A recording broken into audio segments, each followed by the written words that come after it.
बिस्मिल्लाहिर्रहमानिर्रहीम। अस्सलाम वालेकुम नाज़रीन, मैं हूं कंबर ज़ैदी। यूट्यूब पे आप मेरा व्लॉग देख रहे हैं। नाज़रीन, आज के व्लॉग में दो स्टोरीज़ हम शेयर करेंगे। सबसे पहले मैं चाहूँगा आप लोगों को बताऊं नूर मुकद्दम केस की अपडेट। और नूर मुकद्दम केस की अपडेट ये कहती है कि वालिदैन जो हैं ज़ाकिर जाफ़र और इस्मत आदम जी, उन्होंने अपने जानने वालों को मुतअद्दिद फ़ोन किए और उनसे रिक्वेस्ट की कि ये कत्ल का मुकदमा चोरी और डकैती में तब्दील कर दिया जाए।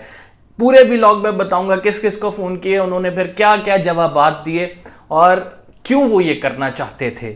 इसके साथ आपको इस व्लॉग में एक दिल दहला देने वाली इंतहाई शर्मनाक दास्तान सुनाऊंगा, और वो है आमना चांडियों के हवाले से, जिनको ठट्टा के नवाही गांव अरशद चांडियों में ज़्यादती का शिकार किया गया, और वो ज़्यादती का शिकार अनफॉर्चुनेटली मरने के बाद किया गया। ये पूरी दास्तान क्या है इस व्लॉग में आपको पूरा सुनाने वाला हूँ। सबसे पहले आप इस चैनल को सब्सक्राइब कर लें, और इस चैनल को सब्सक्राइब करने के बाद बेल का आइकन ज़रूर दबाएं, ताकि पाकिस्तान में जो अपडेट्स हो रही हैं, जो क्रिमिनल केसेस हो रहे हैं ख़ुसूसी तौर पर, हम अपने इस चैनल पे कोशिश करते हैं आपको दिखाए जाएं, करंट अफेयर से रिलेटेड भी। आगाज़ करते हैं व्लॉग का सबसे पहले नूर मुकद्दम केस की तफसीलात से। नूर मुकद्दम केस की सारी रिपोर्टिंग मेरे चैनल पे मौजूद है। जो माइन्यूट डिटेल भी होती है मैं शेयर करता हूँ। एक और अपडेट जो आई है रिसेंटली, और वो मैंने सोचा आपके साथ शेयर की जाए, वो नूर मुकद्दम के जो कत्ल से मुतल्लिक ज़ाहिर जाफ़र के वालिदैन हैं, उनके जब फ़ोन ट्रेस किए गए तो उससे जो तफसीलात हासिल हुई हैं और पुलिस ज़राए ने हमारे साथ शेयर की हैं, आपके सामने रख देता हूँ। पुलिस ज़राए ये कहते हैं कि नूर मुकद्दम के कत्ल के बाद ज़ाकिर जाफ़र और इस्मत आदम जी ने अपने दोस्तों को मुतअद्दिद फ़ोन किए, और इन टेलीफोन कॉल्स का जब रिकॉर्ड निकाला गया, जब उनके दोस्तों से भी इस बात को वेरीफाई किया गया, तो एक बात खुलकर सामने आई।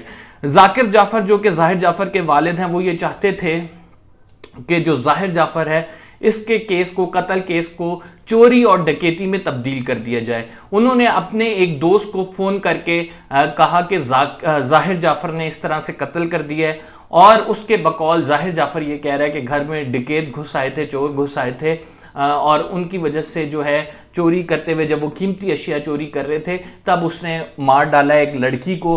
तो आप ये देखें घर जाके हमारे कि ये क्या हुआ है, और ये एक डकैती की वारदात है, कत्ल की वारदात नहीं है। अगर ज़ाहिर जाफ़र ने किया है तो इसको आप किसी भी तरह डकैती और जो है चोरी की वारदात में तब्दील कर दें, इसको कत्ल का मुकदमा ना बनने दें। उनके जो दोस्त हैं उन्होंने ये इजहार किया है पुलिस इन्वेस्टिगेशन में भी, मीडिया के आगे भी, लेकिन नाम नहीं बताया उन्होंने। साथ जो दूसरे लोग हैं, इस्मत आदम जी ने उस टाइम तकरीबन 10 से 12 कॉल्स की, और उसमें अपने नेबर्स, दोस्तों और इसके अलावा जो अजीज़ो क़ारिब थे उनको कॉल करके ये कहा कि ज़ाहिर जाफ़र जो है वो एक कत्ल कर बैठे हैं और हमारे घर में डकैती हुई है, और इस वजह से जो है उसमें उस दौरान कत्ल हो गया है। तो ये 302 का मुकदमा ना बने, इसे कत्ल का मुकदमा ना बनने दिया जाए, इसे चोरी और डकैती का मुकदमा बना दिया जाए। तो ये मुतअद्दिद जब लोगों से रिक्वेस्ट की, लेकिन किसी ने भी उनकी बात ये सुनी नहीं, और ये सुनने से या मानने से इनकार कर दिया, क्योंकि जो वाक़या असल में हो चुका था वो बहुत हौलनाक है। हमारे तक जो इतलात पहुंची हैं उसमें तकरीबन 12 जुलाई से ज़ाहिर जाफ़र और ज़ाकिर जाफ़र जो उनके वालिद हैं, इनके दरमियान कोई राब्ता नहीं हुआ, और ये दोनों जो बाप बेटा हैं एक दूसरे से नाराज़ थे, इस वजह से इनके दरमियान कोई ऐसा राब्ता नहीं हो सका। और 20 जुलाई जब ये वाक़या हुआ है, उसी दिन जो है वो कॉल आई है ज़ाहिर जाफ़र की, जिसमें 20 मिनट इन्होंने ज़ाहिर जाफ़र ने अपने वालिद ज़ाकिर जाफ़र से बात की है, और तकरीबन 15 मिनट इन्होंने बात की है अपनी वालदा इस्मत आदम जी से, जिसमें बकौल पुलिस के इन्होंने बताया है ज़ाहिर जाफ़र ये कह रहा है कि घर में चोरी हुई है और डकैती करने वाले आए थे। उन्होंने हमारे घर की पेंटिंग्स, कीमती जेवरात और इसके साथ मुताद्दिद चीज़ें चुराने की कोशिश की गई। उसमें एक लड़की थी, उसको मैंने उसी टाइम काउंटर करते हुए मार दिया है, और वो कत्ल हो गई है, उसकी लाश, डेड बॉडी हमारे घर पड़ी है। ये जो है तफसीलात ज़ाकिर जाफ़र کو کنوے کی گئی اور پھر ذاکر جعفر نے اپنے دوستوں کو فون کیا. لیکن سوال یہ ہے یہاں پہ ناظرین, کیا ظاہر جعفر کے والدین کو اس بات کا نہیں پتا تھا کہ جو ان کا بیٹا ہے وہ کیا کچھ کرتا ہے؟ اگر وہ کیوں قتل کر رہا ہے تو کیا ڈکیتی کی وجہ سے قتل کر رہا ہوگا؟ اگر اس کے والد کا اس سے رابطہ نہیں ہے تو کوئی ضرور ایسی بات ہوئی ہوگی جس کی وجہ سے رابطہ نہیں ہے.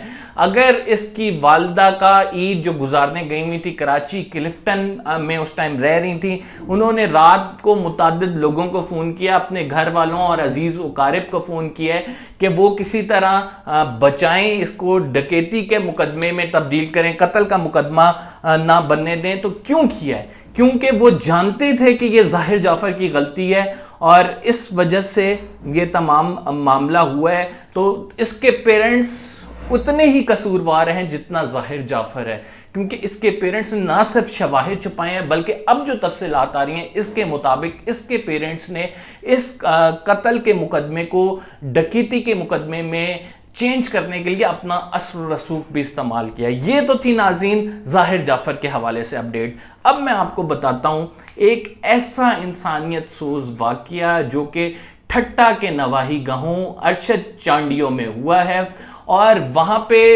ایک معصوم لڑکی آمنہ جو کہ 16 سال کی تھی, جس کو بخار ڈائیگنوز ہوا, اس کو ہاسپٹل لے کے جایا گیا اور اس ہاسپٹل لے جانے کے بعد اس کی ڈیتھ ہو گئی, وہ سروائیو نہیں کر سکی. 16 سال کی یہ لڑکی بتائی جاتی ہے جس کو پھر گاؤں میں دفنا دیا گیا. جب اس کے گاؤں میں اس کو دفنایا گیا ہے تو اس کے بعد ایک ملزم نے گھناؤنی حرکت کی ہے اور اس کو قبر سے نکال کے جو وہاں گنے کے کھیت تھے وہاں پہ اس کا ریپ کیا گیا, اس کے ساتھ زیادتی کی گئی ہے اور لاش کو وہیں گنے کے کھیتوں میں چھوڑ دیا گیا. اور اس کے بعد جو ہے جب لوگ صبح آئے کام کرنے کے لیے, چونکہ کچی قبر تھی, قبر بھی شگافتہ ہو گئی تھی, اور لوگ جب آئے انہوں نے دیکھا کہ یہ کس کی لاش ہے تو لوگوں نے چیخیں ماری. اس کے بعد گاؤں والے تمام جمع ہو گئے. جب گاؤں والے جمع ہوئے تو انہوں نے دیکھا کہ اس طرح سے بچی کی لاش پڑی ہے. پھر گاؤں والوں نے کہا کہ یہ تو آمنہ کا جو باپ تھا اسے بلایا کیا, یہ تمہاری بچی کی لاش ہے کیونکہ کل ہی تو دفنا کے آئے ہیں. تو آمنہ کے باپ نے آ کر اپنی بیٹی کی لاش کی نشاندہی کی, اور پھر وہاں پہ میڈیکل چیک اپ جب ہوا تو پتہ لگا کہ اس جو ہے لڑکی کے ساتھ, اس معصوم لڑکی کے ساتھ جو کہ مردہ حالت میں تھی, اس کو زیادتی کا نشانہ بنایا گیا اور اس کی لاش کو گنے کے کھیتوں میں چھوڑ دیا گیا.